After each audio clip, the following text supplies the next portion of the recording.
Today we're going to find out how much Warzone FPS we get with this gaming PC.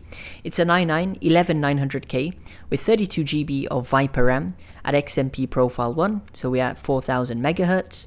We got an MSI Z590 Torpedo motherboard, 1000 watt gold EVGA power supply, and an RTX 3070, that's the Zotac edition.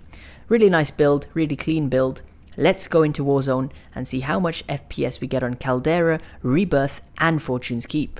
So all of today's benchmarks are going to be done at 1080p low settings, got a 144Hz refresh rate, and in the background these are all of the settings that I'm running.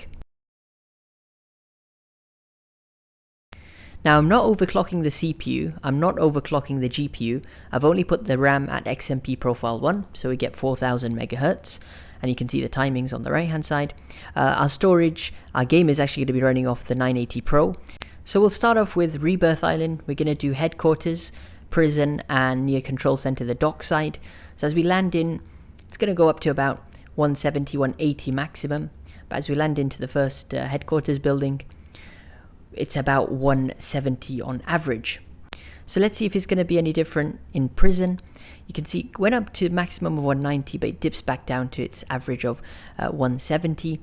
Now in Warzone, your FPS always goes low when you're inside a building compared to when you're in a field or running around next to the ocean.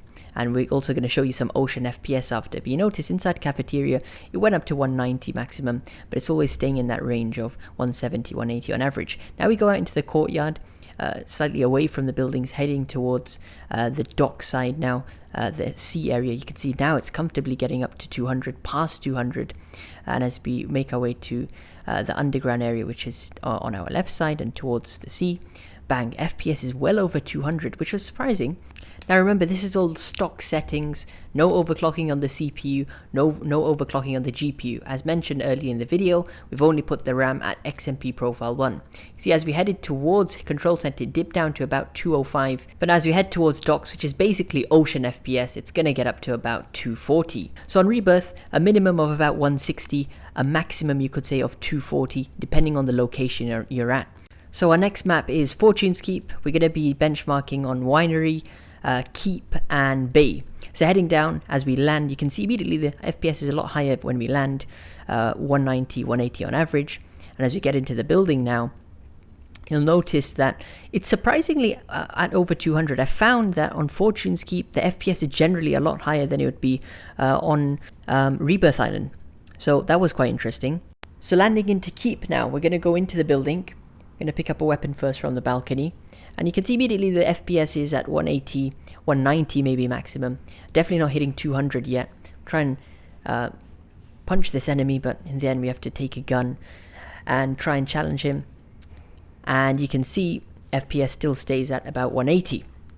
So our final location on Fortune's Keep is going to be the Bay Area, and this is just going to expose ocean FPS. Seriously, have a look at this. As we land in, already 240, 230 FPS, and that's obviously because we're right next to the ocean. And as we pick up a gun, we're going to emphasize that you can get up to 250 even, but that obviously doesn't account for anything. So the lows that we got in Keep were 180, and the max we got in Winery was about 200, 210, and now near the Bay Area we're getting up to 230. So finally, we're on Caldera now. This is obviously where it really matters, the FPS. This will expose how well the system is running and how much FPS we actually get. So we're going to do 3 locations, peak, fields, and then we'll go to airfield after that. So when we land, you can see the FPS staying at 180 on average, hitting lows of about 170, highs of 190, and we'll make our way to the top of this peak over here. Let's see, in a gunfight, where it drops right down to 170 actually, 160 even at one point. And a clear difference between obviously the smaller maps, which are Rebirth and Fortune's Keep, and now you're obviously on the large scale Caldera. So obviously FPS is going to be a lot lower on Caldera, but the reason why this is the most important benchmark is how much can the system handle. Now remember, we've only overclocked the RAM to XMP profile 1. So I'm sure if I overclock the CPU and the GPU, it should be able to reach 200 at least in Caldera. But we're in the field section now, and you can see it's staying at about 180, 190 FPS. So we're going to make our way towards the redeploy balloon, and you can see in this area where there's more houses, it has dipped down to 170, 160 FPS. So certainly a clear drop. So we've made it to the hangar in airfield, and even more FPS drop all the way down to the low 160s. You can see 161 was the low we got there. So let's hop into the plane and go to our final location on Caldera, which is the lagoon area, just for a bit of a laugh to see how much ocean FPS we're going to get there.